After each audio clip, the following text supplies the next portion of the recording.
You're kicking out. Right, kia ora tātou everyone. I think we'll get started as we are, 10:46.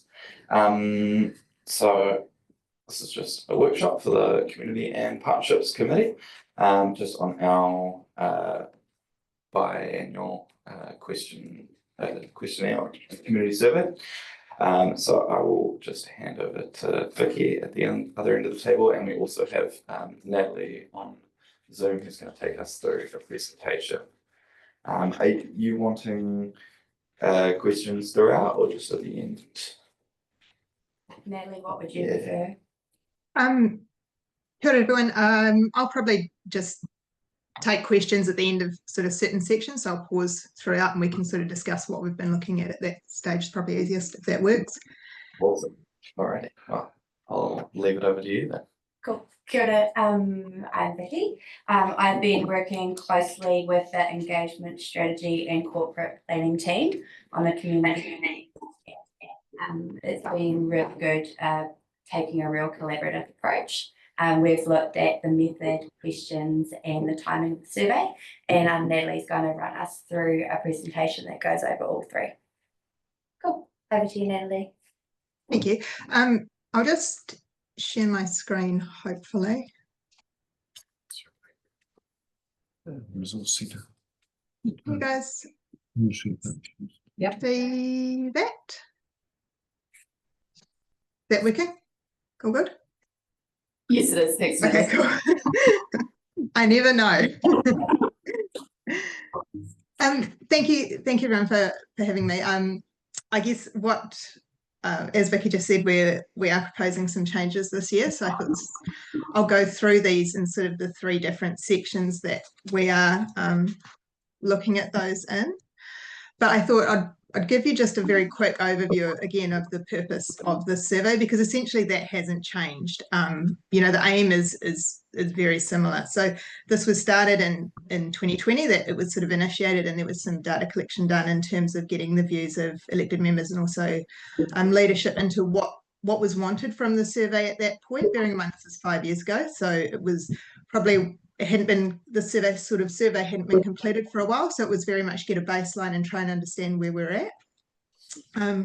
The survey was then again repeated in 21, 22 and 23, and it was paused last year in favour of going to twice yearly. The measures don't move significantly year on year, so this is probably a good time to start moving into that sort of every couple of years interviewing. The general aims of the survey, when we look at this, are still consistent with what we looked at the start. It's really to understand what our community knows, to understand what they think of ORC, to explore what matters to them and what they expect, and then to understand how they want to engage with us. So those fundamental things that we're looking at haven't really changed. There's also, that data is now used, I think, more in terms of creating action plans to address those things and then feeding into those long-term strategies. So when we've reviewed the survey, it's bearing in mind, can we continue to do still do all the understanding and gathering that data, but making sure that what we're looking at can be used to action and does feed into those long-term plans. So that's sort of, I guess, a bit of background around why we have looked at some of these changes. So I'll go through the three areas and we'll in each of these. The first one is how we collect the data, so the method essentially. And then some of the questionnaire content, and then potentially the timing of the data collection. These changes haven't been made lightly, like we haven't just sort of thought it'd be a good idea to do this. It's really, there's been a lot of practical reasons sort of thought about when we have looked at this. So that's probably something to bear in mind as well. Okay, so in terms of data collection, what we're looking for with a project like this is that we can get good representation. So it's a big area. It's trying to get representation in all those TAs, but also, I guess, in terms of demographics as well, we want to get a spread of both.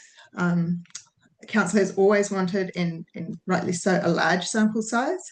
We want to get at least 1,000 across the region, so you are getting good coverage and being able to be confident year on year that you're getting enough data. We need to be able to repeat the survey to be able to do the same method, or at least consistency over years, and it needs to be cost effective. This is a big one in terms of why we're proposing this. So the current approach that you have had in the last few years has been a combination of phone and online interviewing, and that's been through a proprietary panel. And we're proposing a change to a post to online interviewing approach with a social media component. So I'll go through the new method and then I'll compare the two. Cost was a big thing when looking at this. It was a big consideration. So I've got a slide specifically on that to show you guys the difference between the two methods. So a post to online approach, what we do is we'll source the electoral roll and we'll select residents from across the region. So if we want to achieve 1,000 respondents, we're going to need to contact around 14,000. So I've based this on a response rate of 7%, which is probably quite conservative. As a comparison, we do this method for QLDC and they get 10% from this approach. DCC seems to get 29%, but they also do this monthly and they send reminders, and we're not proposing doing that. Both of those councils are local councils as well, so they have a different connection to their residents to what a regional council does. So I have been quite conservative in terms of this response rate. We can proportionately select the residents, so to get that spread, and we can also oversample in specific areas. If there's an area where we think the response rate might be lower, maybe in a rural area or certain urban areas, we can look to oversample, so we can tailor who we send this to. Respondents are invited by letter and then they're redirected to an online survey. So everyone gets a unique ID. They pop that in and we can see who has responded. There is a QR code if they would prefer, but we do also host it on our website. So if they Google, they will end up at our website with that survey. There are options also for people that can't complete the survey online. We do get a few of these responses. Some people want to do this in post. There's usually our older respondents, or some would be happy to do it by phone. So that is an option for that we include. We get very little response for that, but it's worth including it just in case someone needs it. Survey's open for 4 weeks for completion. We have to have that period of time to allow post to basically get places in New Zealand. The other component to this is that it will need to be supported by some form of social media. This sort of has 2 roles. One is to raise the awareness and encourage participation, and the other part is to target areas where we may be underrepresented. And the good thing about this is that we can do this as the survey responses start to come in. We can see, look, we're not getting any or as much traction in this area. We're not seeing as many younger people. Can we do something to try and encourage that sort of engagement? The total responses from both anyone that has completed this through social media and the postal invites are combined together to create a final data set. So we may get, and this is what happens in Queenstown, we get a lot more than the 1,000 that they use in the end, but we peg that back to try and make something that is really representative in terms of the spread of their population. I guess this was a method that I did consider back in 2020 when I looked at this. I had used it with a regional council here locally, Waikato, and they didn't have a particularly good response to it. And when I reflect back, probably there were a couple of reasons for that. They didn't have the engagement probably in some of the smaller areas, and they also didn't support this with any internal comms. They just sent someone a letter and said, can you please do the survey? So that social media component will be important to include. Does anyone have any questions, I guess, on this method before we go and I start comparing the two? Do you recall what the response rate was for the Waikato one? Well, it sort of varied across districts. So where they had a presence, so somewhere like Hamilton, it was pretty good. We got a good number of responses, but somewhere some of the, it was like some of the coastal or rural areas where they didn't have anyone. It was down around, sort of 3%. Realistically, we could have maybe oversampled, like really posted to every single person in Te Kuiti. We may have got a slightly better response, but I think ultimately there was no sort of encouragement from that council as well to participate in that. They didn't. I don't think they even had the capacity in their comms team to really support it in that way. Are there any other questions around the table at this point? Alrighty, I think we're good to continue then. Okay, so this, I guess, is a comparison, because I guess one of the big questions is always, will this change our data? So in terms of the criteria we look for when we're choosing a method, we can get good reach from both of these approaches. Phone was included because there were some real challenges targeting some of those smaller rural areas. Unlike the online panel didn't have the reach into some of those smaller rural areas in your region. So that was always an important part to consider. We didn't get a great response among younger people or Māori or non-ratepayers. But it was okay, but it probably wasn't as representative as we could. Post to online, we can get a great spread through the electoral roll. You have every person that's in the region, so that helps. We can use social media, so we should hopefully see a lift in some of those demographics. I don't think it will have an effect in terms of ratepayers. They're a hard audience to get to engage with in local government research. But I would hope that we could maybe see a lift amongst some younger people and also Māori respondents. A large sample size we could achieve with the panel and the phone. The post to online will depend on the response rate. And as I said, I've estimated that at 7%. If we get more, that's great. That's always a bonus. We can use different responses and try and be as proportionate to your region as we can. Both can be repeated, but the last point is about cost effectiveness. And this year we saw huge increases in the telephone approach. The online panel component hasn't remained pretty steady, but telephone has gone up a huge amount. For a long survey, and this is quite long, it's probably 20 minutes at least, the post to online can be a more effective approach, especially if you're looking for a larger sample size. This the slide here shows you a direct comparison between the two approaches. So these are the two quotes that I provided. The thing to notice here, I guess, is your telephone cost is nearly the entire cost of the budget for the other one, which it seems a lot, but we are also asking them to get 450 surveys of 26 minutes, which may only, they may only get one an hour. So you can easily gobble through a lot of interviewing hours to try and reach that sample size. One thing I would say with these two different approaches is will we see a change? Is it comparable? And my answer would probably be, we possibly will see a change. It won't necessarily be because we're using a different method. This had a very big online component, and it always has. Our post to online is an online survey. So there is an online, you're still completing the survey online. If we were moving to something like face-to-face interviewing, that we're asking questions in a different way. What I would hope we would see would be a shift in maybe responses as a result of a better spread.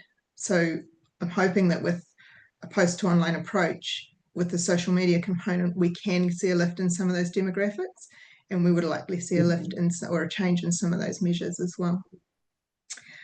I guess that's pretty much all I have around the method. Are there any questions or around what I've gone through so far? I'll just go over to Kate. I think I had a question. The telephone one is really interesting. This stuff is really scary, and thanks, Natalie. The fact that we're not having a census anymore as well compounds what really our communities look like, quite scary.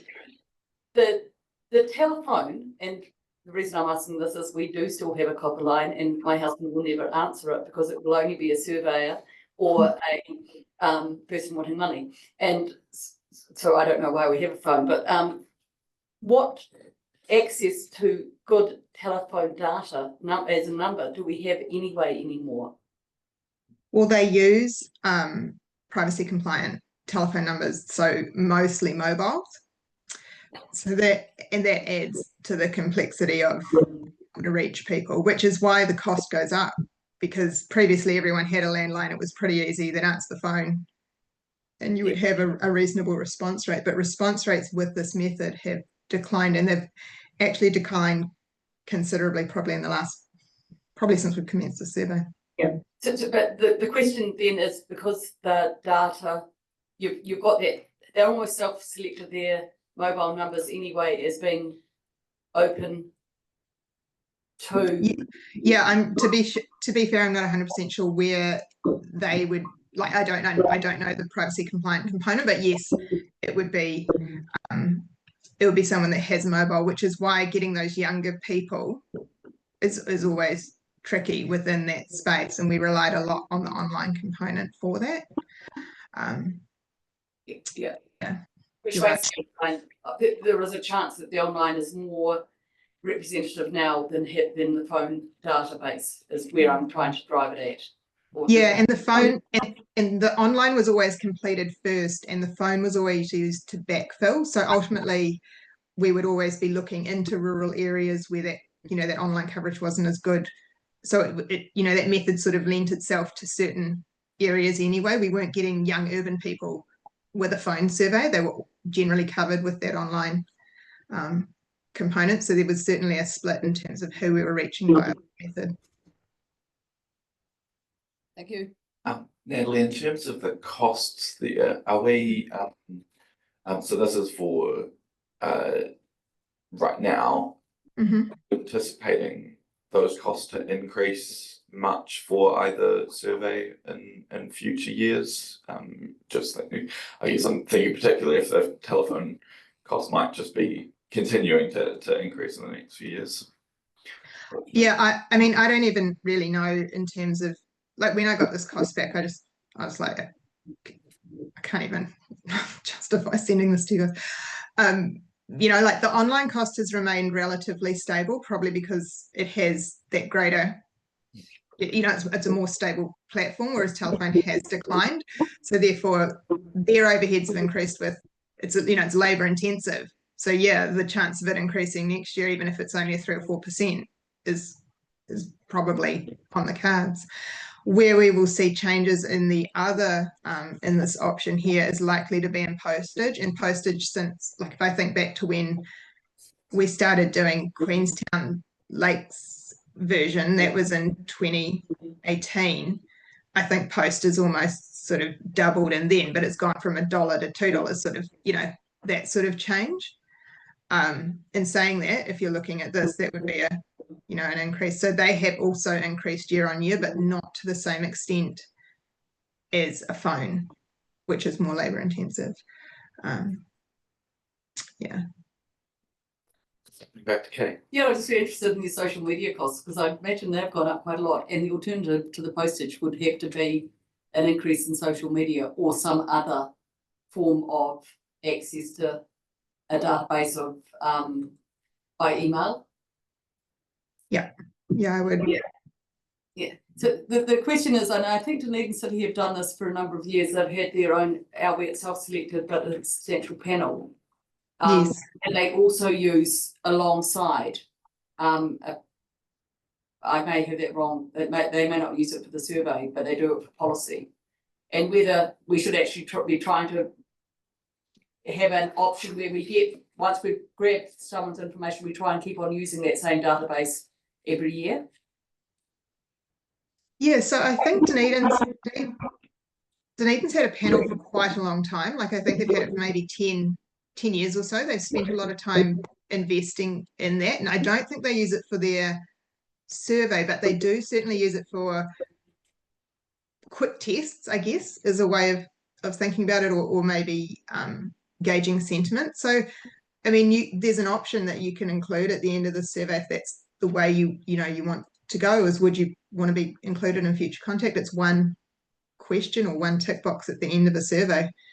And that gives you the option. You don't necessarily need to use it, but if every communication has that on it, you do slowly build a database. And I mean, to their credit, they have built that over quite a long time, and it does take a little bit of maintenance, but if you're contacting a number of people, it's a good place to start. And email addresses are frankly changing, but if you had an email and cell phone, you'd hopefully get them on one. Yeah. Yeah. Or even text, as things progress.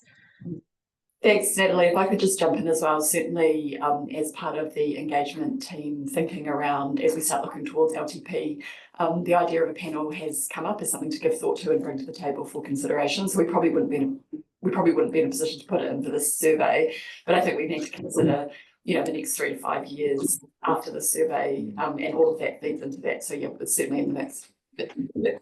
No, I think the answer is to have another question of trying to get to start forming our database and then potentially informing that panel. It's only one technique, but yeah, thank you. In terms of cost, also as part of this process, we actually went to 2 other research companies to get quotes as well, just to sense check where the market was, since we had been with Versus for that period of time. And some quotes, and we compared apples to apples with both survey options, and some quotes were over 100,000. So yeah. Thank you, Natalie, for the good value. Are there No any problem. questions around the table? We'll wait for you to speak. Oh, all right. Feel free to continue there, Natalie. Okay. We'll look at the questionnaire content, because this is actually an area where we have made some changes as well. And I think it's, from my perspective, I think it's good. I don't ever believe in just chugging along with the same questions just because you want to compare them. They have to have some relevance, and you have to be able to use them. So that's been a big focus, is making sure that this is useful for both internal and feeding into those plans. They do cover really the same areas. There's still the awareness and understanding. We still have ratings around performance. We've got some stuff around service perceptions of users, environmental perceptions, and then comms and engagement. So it covers exactly the same areas the survey has always covered. But it is, I guess, to more accurately reflect what you're doing and to make sure we can use that data. It does mean that the final report will look slightly different, and some questions will remain like for like, but some won't, and there will be some that we've actually removed. So what we've done here is, I'll just go through these areas quickly to talk through what we've done. So the first area is around that awareness and knowledge, and we used to ask, the previous survey was blind survey, so we'd say we're calling on behalf of local council, and one of the first questions was, do you know who is in charge of the environment in your area, and that sort of question. And we have taken that out this year. So this is your top of mind question. This was 75% every year for the last 3 years. So I think we've probably established that. We also can't use that question if we're sending an invitation on your letterhead to then say, who is the survey? It doesn't make any sense. So that question is no longer really able to be used. We've also taken out an open-ended question that said, the survey is conducted for Otago Regional Council. Do you know the areas that they are involved in, or what areas do you know? That was an open question, and people could say whatever they want. Largely you were associated with water and buses, and there was a lot of misattribution in there. But it was interesting to understand, but I guess what we have done is we've retained a question and changed some of the wording a little bit, which says, these are the areas we're involved in. Before the survey, were you aware of, indicate the areas that you knew we were involved in. And then we've also included a rating. So if you knew that we were involved in water quality monitoring or whatever it was, you now are asked to rate that service. So that's an addition, and it's quite specific rating. based on the areas that you work in. In terms of performance, there's been an alignment of some of the statements with internal measures. So that's really rewording and making sure, but this rating here, this bit here, that'll show you, I think, give you a good measure on terms of performance.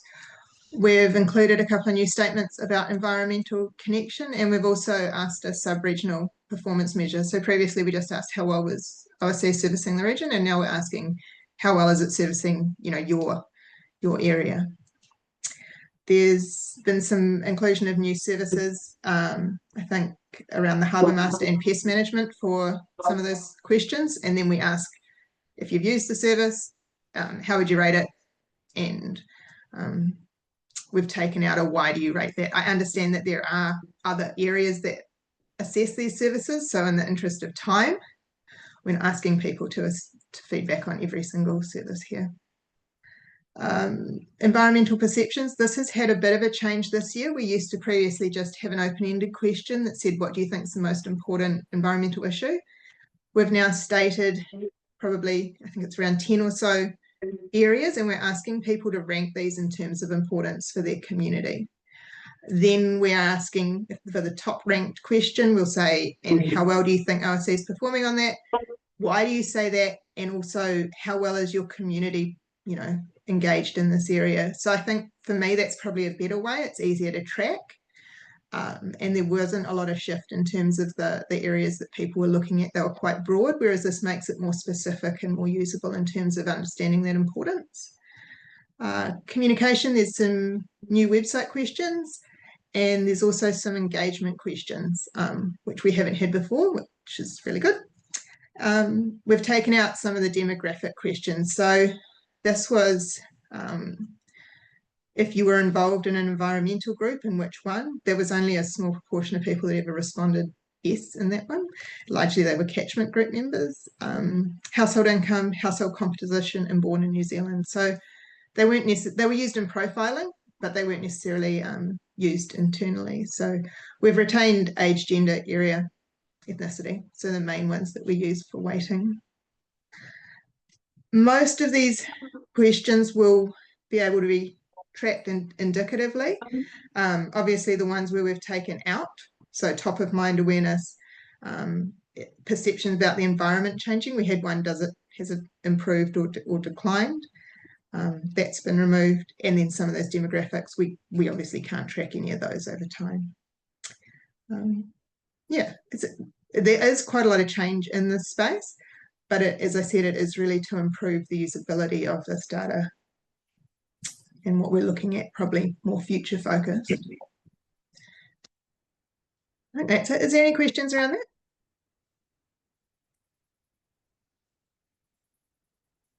Okay. Doesn't look like there is, yeah. So the last, sorry. Lee, could I just jump in just to say as well that the changes are proposed at this point. You know, we recognise that this is a governance-owned survey, and the report comes back to governance. So if there was any of those changes that you're uncomfortable with, we're really happy to have that feedback and talk that through further. Just adding as well, the draft questionnaire is and diligent as well if you want to look at all of those questions. I just wonder if some of those lists, if there should be like a general other option, if that makes sense. Like for 4B or 4C on that questionnaire, for example. Yep, we can absolutely, we can include more options or anything in that space. Yeah, no problem. Cool. All right. Yeah, my last point is around timing. So we've typically completed this around October. When we looked at that this year, we do need a 4-week period for the postal surveys. You have your local body elections till mid-October. So I probably wouldn't recommend that. And the biggest thing that I was thinking about was the Queenstown Lakes Quality of Life Survey. So they complete this between the 13th of October and the 16th of November. They use the same method and have since 2018. And you will be contacting people if you go at the same time as they will be. I probably wouldn't advise that at all. It risks oversampling in that distribution. They'll also they do run quite a heavy social media campaign. So I think that you could really muddy the waters in terms of who people are responding to, and that could affect your response rate. I know it is only one part of your region, and I did consider maybe splitting the interviewing. We could maybe do part here and part, but I guess the risk is that something happens and that drags out your response period. So like, I don't know, there's a flood or a fire or something, and suddenly there's a change in terms of you sampled one portion of your area, of your region. So I always think for consistency, you better conduct that at the same time. Yeah, so I'm proposing to move it into January and February. All the setup and everything can be done prior, but I would suggest moving that data collection from this time into early next year. Yeah. Any questions there? Yeah, I'll ask. Yeah, look, I like the idea of January, February, because I actually think people will have been outside and possibly seen some better things than having had a long winter. But the January, February, and I don't know what the proportion of residents in Dunedin that are students is 20% up to 20%, and they often don't get here until late February. Buses are an important part of their quality of life, and I'm just loath to miss them out. And also it's an exceedingly frantic time of the year for businesses in Central Otago. So there are some, I've just put some nuance on that. I know that we're really clear in some of the things that I'm involved in the survey work and other parts in Central Otago that I wouldn't even consider January to March, probably even April. If I can just jump in there, we have a March deadline, audit measure. So if there was direction to look at a timing outside of January, February, it would just be alongside a failed audit measure. But again, it's one of those sort of niggly ones where as long as the work is getting done, yeah. So happy to take guidance from the table on that one. If anyone else has any thoughts on that, feel free to share, or any other general questions or anything. And I guess I should add that when those when those measures, performance measures were set up, we had hadn't given thought to the method that the survey would use. And I understand from Natalie that if we were going with the phone survey, we could, as we've done in the past, it can go in concurrent timing with Queenstown because it's different. A different way of surveying, but because we're looking at a switch this year, it means that going alongside Queenstown really it doesn't make sense. So that's why it doesn't all 100% line up. So the other question on that is, given the success of the Dunedin survey, which does it on a rolling average, did you off that up or did you discount that for us? Me? Yes. I haven't considered doing it as a rolling component. We could look at that, so you could start in January, February sort of period and continue to roll through. There's not a lot of councils it was quite a popular thing to do maybe 5-10 years ago. It was to constantly ask, but what I find happens is that it becomes, oh yeah, we're doing the survey again this month, and there's not sort of the attention or consideration given to what the survey is actually doing, and it just sort of rolls out and becomes a sort of an audit tick as opposed to being something quite usable. The concept of doing something monthly or quite, is to be able to be dynamic and add those questions in. We've had an initiative in this area. What have we done? Like that sort of approach. I think we could just be adding cost, but if you would like to consider something, I'm certainly happy to look at that. It does smooth data, so it does take out seasonal fluctuations. And look, it will bring in the links of our bills going out, but it will also bring in where there's been an activity or rollout of a new bus and that you get that pickup as well. So it like, yeah. Yeah. Pros and cons. Yeah. Yeah, definitely. So, Yeah. although that would presumably be quite a different level of service than what we're currently looking at. I think so, and it would probably require you'd want to be using the data really well for that investment. Just going up to Kim for a question. Look, just a question that I have is in regards to how ORC might be misperceived, if that's the word. Like for instance, a misconception around the Three Waters. You know what? Mm.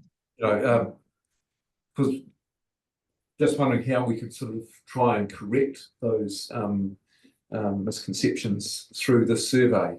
You know, there may be other aspects of what people might think that the council is responsible for that we're not.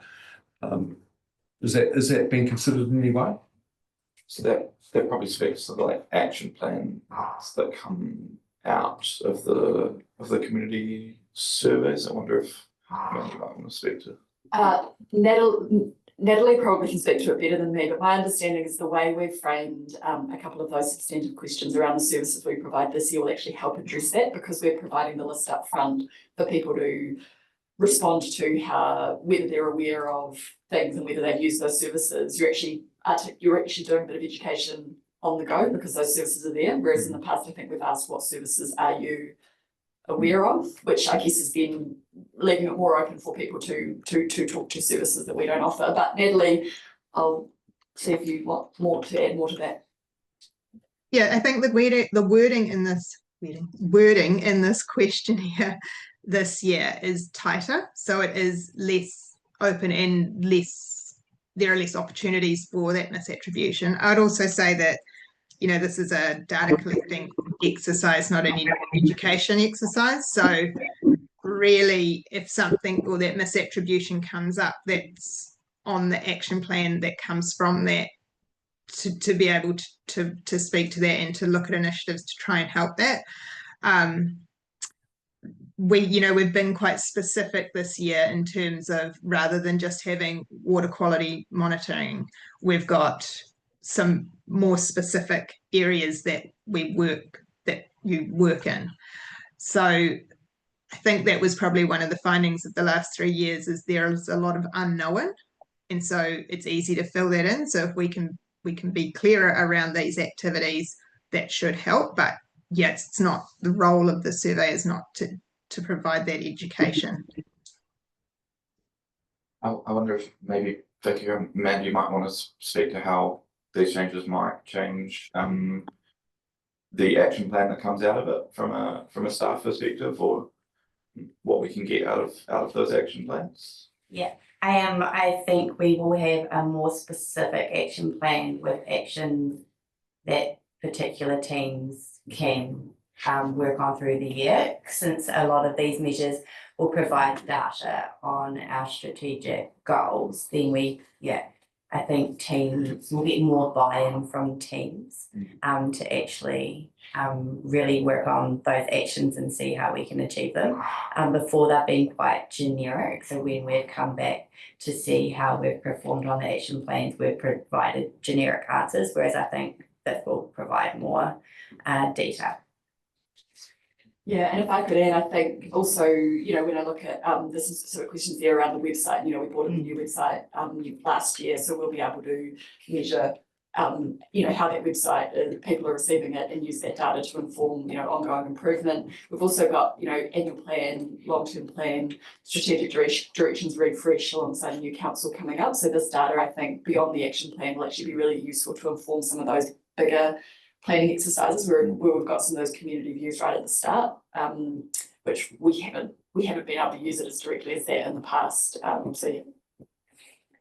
And I think that one question we've changed, where we've asked people what was their top thing that they cared about, where we've provided a list of activities we've done and we've asked them to rank what's most important to them. I think that will help us inform and better work on those areas that are relevant to communities. Perfect. Alexis? Thank you. Picking up on a bit further on into Tim's one about the role of education, which I know it's not, but I'm thinking things about the relationship between OIC and central government and TAs. If there's any questions around the understanding of that, I've looked, so I can't see any, but is that something that's worth thinking about, or is that adding a layer of complexity? It's a step too far. I guess from my perspective, no, it's not well understood. People get regional and local mixed up all the time, and you have the same issue that we have in Waikato, where we have a Waikato district and Waikato region. So that adds to the complexity of it. If you were to include anything, it would be, I think we would probably make it quite a simple question. We haven't included anything in this. There was previously a question about implementing central government policy into communities or something along those lines. It was quite long, and I think we've removed that and made it more specific to some of the actions that the council takes now. But we could look at something, but I wouldn't provide a huge amount of detail. It would be more a tester to see sort of that base level of understanding. I guess we know there's misattribution when we see some of the roles that central government have and the roles that local government have come up, and when we were asking, what do you think that the council is responsible for, and you're getting all sorts of bits and pieces in there. Yeah, maybe we can just think about that and put that in there.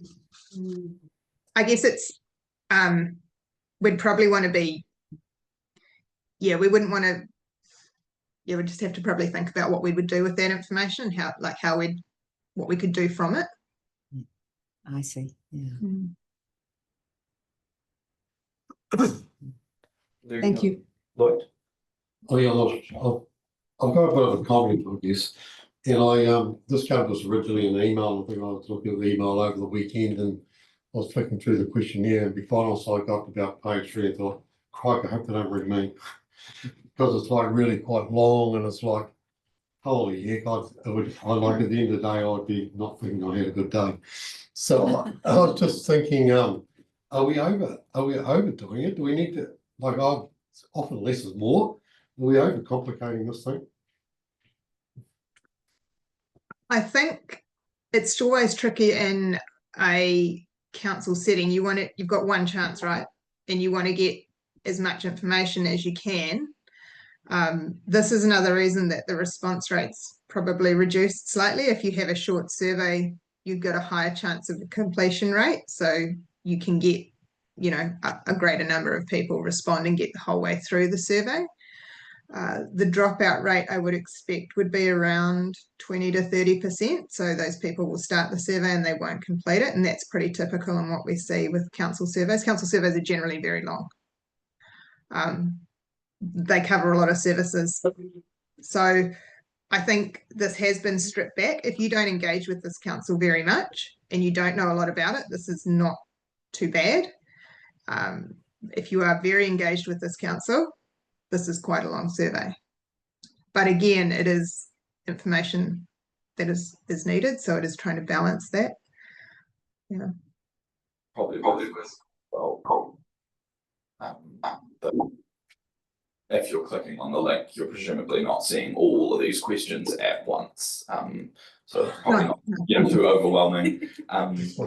You're almost getting a few tick boxes and you're like, oh yeah, this will be fine, and then you kind of go to the next slide. Picture.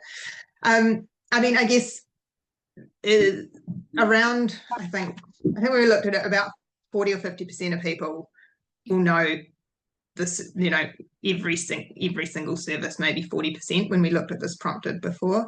I think the highest use in terms of the services you provide was of the bus, and that was about 40% last time, and a huge proportion of people hadn't used any of the services, so they didn't get any of those questions. So not everyone will get every question. If you haven't had any engagement with council or you haven't used the website, those questions are all gone as well. So, and I'm not saying that's what we want. Ideally, we'd like people to know the services, have used the services and have engaged, but it will vary in terms of time. One thing about this survey is that there's not a lot of open box free text. So it's a lot of scale based questions that so hopefully being done online versus being done over if we go ahead with that method, rather than going on phone, it will be a lot shorter again. Which means like physically it looks bigger because you've got a list, but really in terms of the time you're spending, you're just ticking 3 boxes on Yeah, a and we've list. gone through and made things a lot more consistent and the scales are all the same. So once you understand the scale on the first question, it'll be very simple to go through and mark up for the rest of the questions. So yeah, that brings me to a couple more of my questions. So obviously, like ideally we want people to do it online because that's the easiest way for us to manage and the cheapest option. Will you be able to go online and then go offline, then go back in line, go offline and go back in line easily? Or are you committed to doing it all in one sitting? We can add an option for someone to save and come back later, and they will need an email address though. So what that does is it registers their survey and it asks them to put in an email address. They enter that and it will send them a link.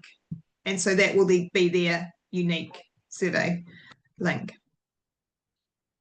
So they can come back and do it, but they can't go back, use the QR code and then expect to have all their data sitting there.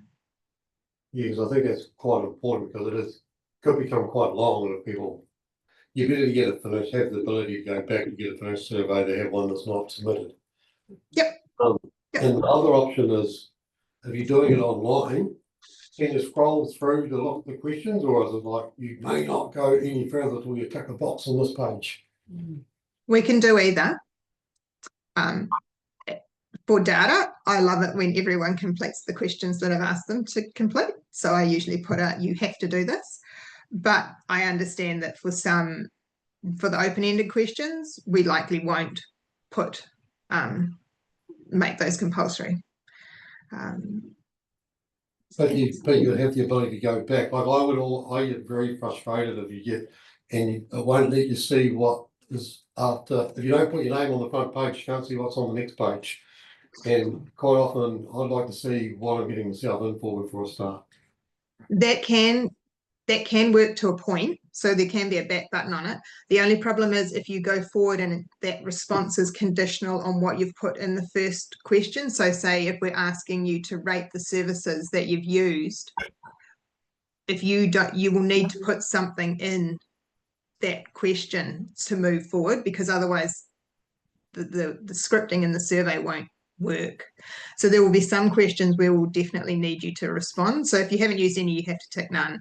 Or if you have used 2 or 3, then you can go forward and see what those questions look like. But if you don't have an answer for some of those questions, there'll be maybe, I don't know, 4 or 5 core ones, which will change the response or the type of survey that person gets, because it will be conditional on that question. So for those ones, we'll definitely need a response, but certainly we can include a back button. That's not a big issue. People can go back and change an answer or change a rating or something like that. I'm just asking questions of the ordinary old person who is not au fait with filling in forms. Yeah, no, thanks, Lloyd. And it's really good to have that. Really good to have that feedback. So what I'm hearing though is you, as a survey respondent, would want to be able to see the full list of questions sort of before starting the survey. And what I'm hearing from Natalie is that might not be possible through clicking a forward button, but we'll just have to think about whether we could have a PDF of the full questions attached or something, just so that there is that ability to get an overview. Because I think that there'd be other people like that. I actually have the same view. And when we send out the letter with the QR code, it's how you frame what the content of that letter is, being realistic as to what sort of questions they're going to be asked and stuff like that. So we can help with that in the cover letter. I think it's really important that you have a survey that says the survey will take you approximately 15 minutes. That is 10 minutes as opposed to 30 minutes, because you're more than likely to open the next survey that comes from that company. And my other question was, particularly when you're looking, like there's a list here of like 10 things and you want to rank them 1 to whatever. I think it would be from my point of view, I'd be happy to rank the top 4 that I know, because that way you're going to get the ones at the top of mind rather than having to sit there pondering that you got to get more ranked.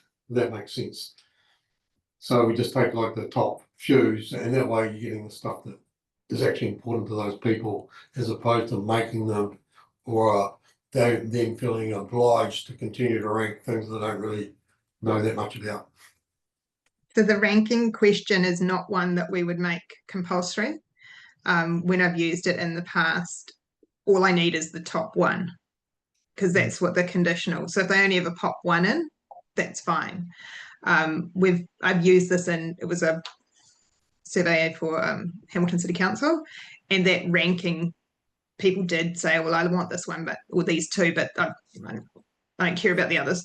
So we didn't make that a compulsory question. So people could rank their top 3 and then push next and carry on. So we'll probably apply that same sort of thinking in this survey. If they'd like to rank all 8, that's good, and that will be the instruction. But if they only put 4 or 3, 3 or 4, and they'll be able to move through the survey. Yeah, I do understand we need to have enough information to make the survey worthwhile as well. But it's just the ease of doing it, because Oh yeah, it just gets frustrating.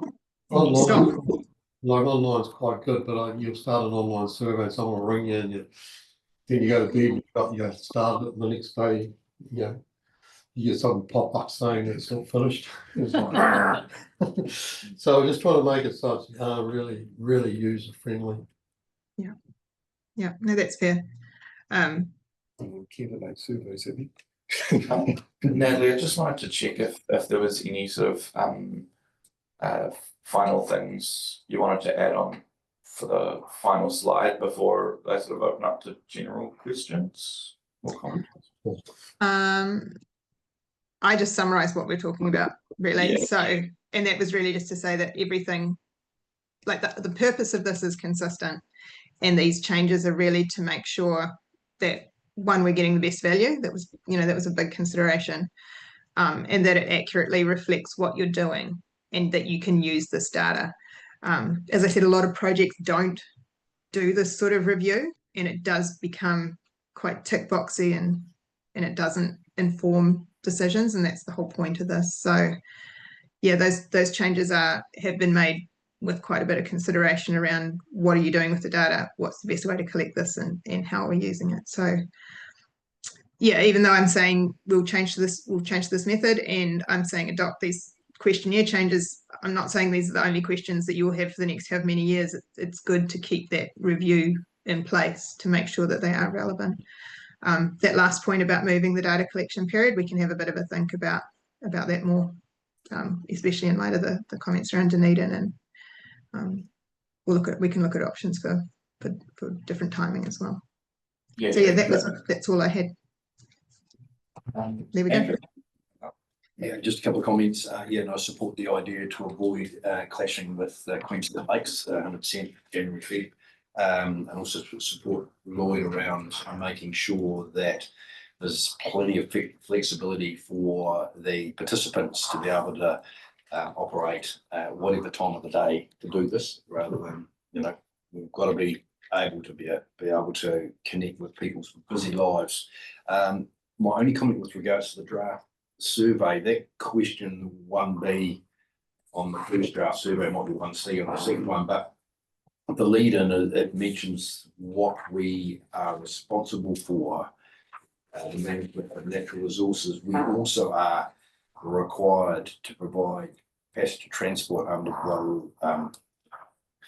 the Land Transport Act, Land Transport Management Act. So I just wondered, in that 1B, we should really be quoting that as well. I mean, it's a huge part of the Otago Regional Council's business, and it's something else that Tim mentioned earlier about the opportunity to make a little bit of clarity. We get confused that the TAs sometimes provide passenger transport. So, but the main reason why I'm suggesting it's in there is it's required under the Act. So they're under 17, Andrew? Yeah. Is it under 17? You also. Yeah, no, it's there, But but it's not on the heading. the lead in question. Oh, no. All I'm trying to say is, 100%, it's listed there, but just the lead in question, we're not just limited to managing sustainable, ensuring a sustainable management of natural resources. We're also required to provide passenger transport services, which are in Queenstown. Yeah, easy facts, we can do that. Lovely, thank you. CDM would be in that, civil defence and emergency would be in that category as well. Is that management of natural resources? No, probably not. Yeah, that's a good question. I'll leave that to staff. Good point, fair point. Was there anything else there, Andrew? No, I'm all good. Lloyd, did you have some other I points? did have a really intelligent question, but I forgot what it was. I'm sure it was very insightful and sharp. I was going to add some thoughts around what Kate was saying around students, because really appreciate that point being brought up around the timing and stuff. But also tie that to the point you made earlier around it being quite difficult to get responses from non-ratepayers. On the non-ratepayer point, I was wondering if that's because some portion at least kind of assume they're ineligible to like fill out the survey. And I wonder if you reckon that's possible, maybe making that explicit, like you don't have to be a ratepayer to fill out the survey, or the surveys for all residents or something like that. That just makes it clearer. I'm sure we'll still get a lower response rate, but maybe that would increase the response rate among non-ratepayers. But then around the timing for students in particular, I think first years you're probably not going to get responses from regardless, and even if you did, the responses would be pretty, I would presume, not super aware of any of the particular services or have too many thoughts, especially if they've just moved down to Dunedin. But anyone returning students or whatever, there's I think a sizable portion that would be remaining in the city over the summer, or at least returning early enough that those February letters would be responded to, especially if we were to sort of reach out to maybe OUSA and try and get them to put it on their social media. That could increase the response rate there and help us get a good enough response rate that we wouldn't need to sort of push it back further into the year necessarily. Yeah. Awesome, thank you. Are there any other thoughts on any of the proposed changes, the timing, the question, the question content, or the methodologies that we're looking at? Yeah, Lloyd. Yeah, I was just wondering, would it be a good idea to send the questionnaire out to the councillors for a trial run? See what the responses were.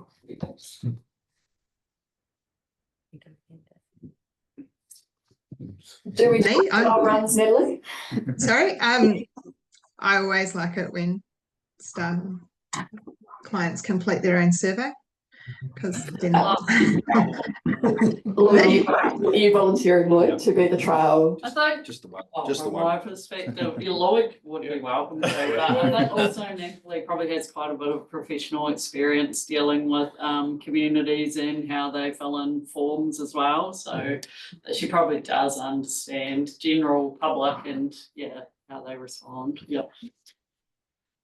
yeah, I mean, I guess what it becomes tricky is if we end up delaying things and we're tweaking around the edges.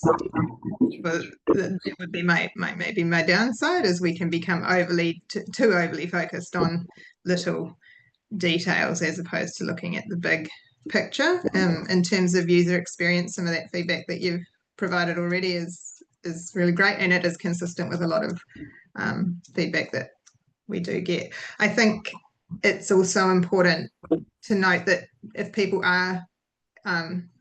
they do have problems with the survey, we do have an 0800 number which comes directly to my cell phone, and they can call that anytime and we can take them through any of those problems. And a lot of the time what I've found is it's a trouble getting to the survey. So they're struggling with a QR code, or they don't want to, they're not sure about clicking on a thing on our website. So we can address a lot of those issues once it's in, once the survey is out there. We can change them as they go, and help people through that process. And if they're really stuck, we do send paper copies out and they can send it back free post. And a lot of, not a lot, but some people do want to participate in that format, and that's totally fine. It's better that they get the format that they can use than sitting there getting annoyed.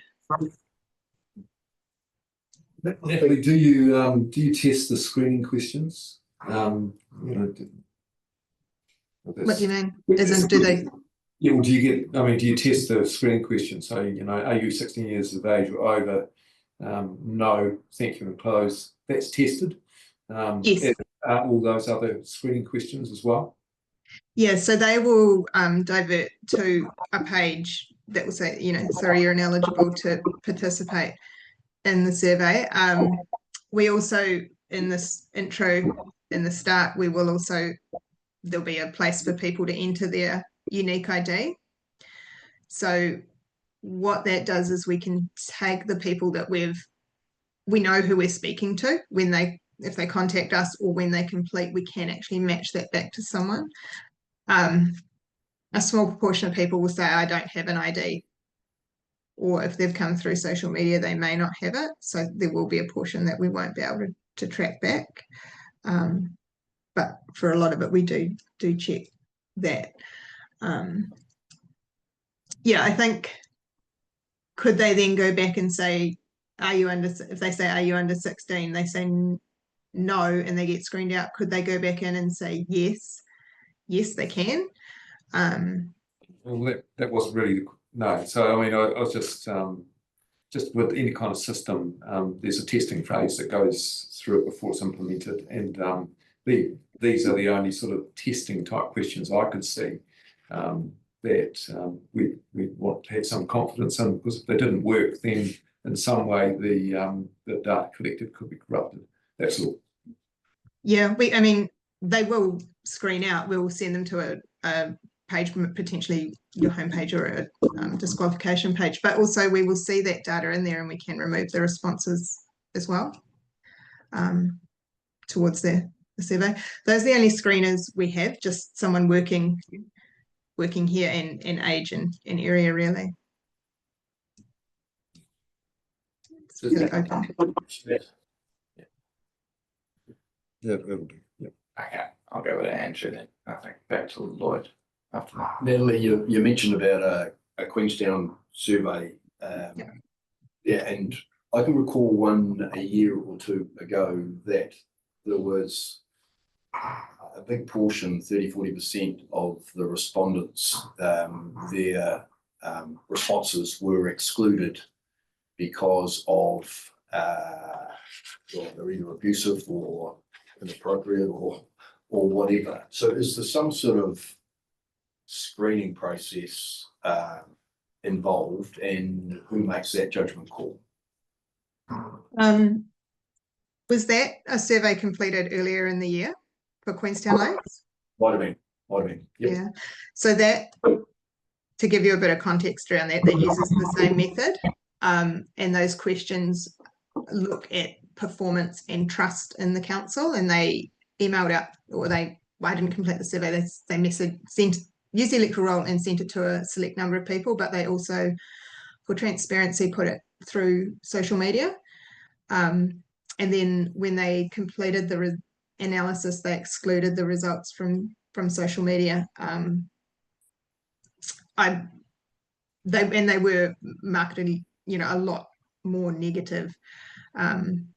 So they felt that it was quite a biased view, the ones that they received through social media. These were very specific questions around trust and financial management and performance, and so that's the call of probably council. They presented both sets of results.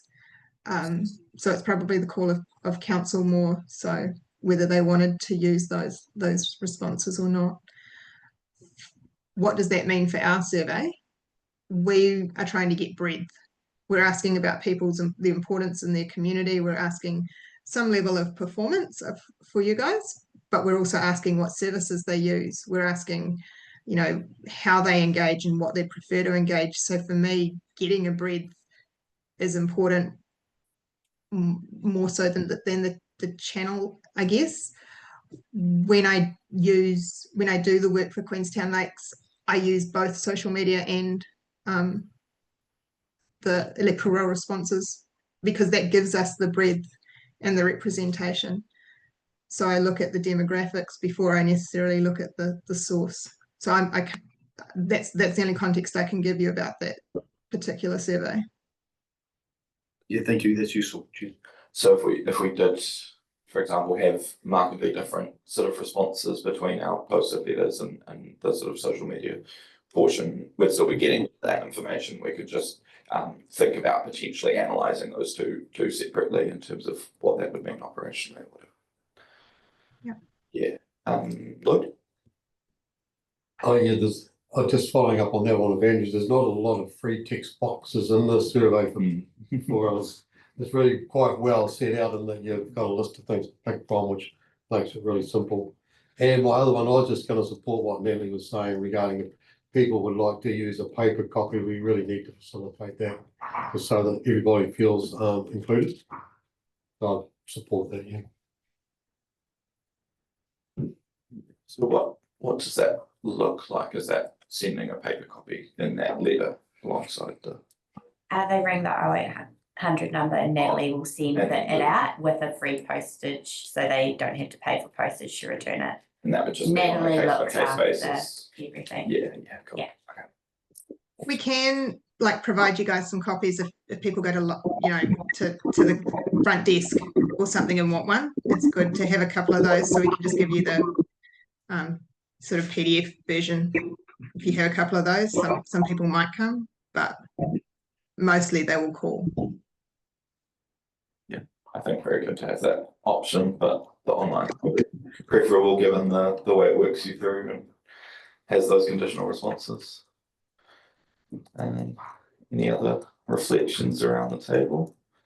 Think about those three changes. I think if we're looking at a methodology switch, the change in questions is probably not very much of an issue in terms of benchmarking, because even if we do have exactly the same question, if we've got a 20% shift from the last survey, I think we'll be able to really say if that's because of a real trend or just because of the methodology shift. Would that be fair to say? Yep, I think there should be some indication though, like it shouldn't completely flip on its head. You know, we had a large portion of people who completed the survey online, and we're still using largely an online approach. You know, like they still have to sit at a computer or on a tablet. So the presentation, which is really different to if I was doing this face to face and asking you the questions, you know, that sort of thing will change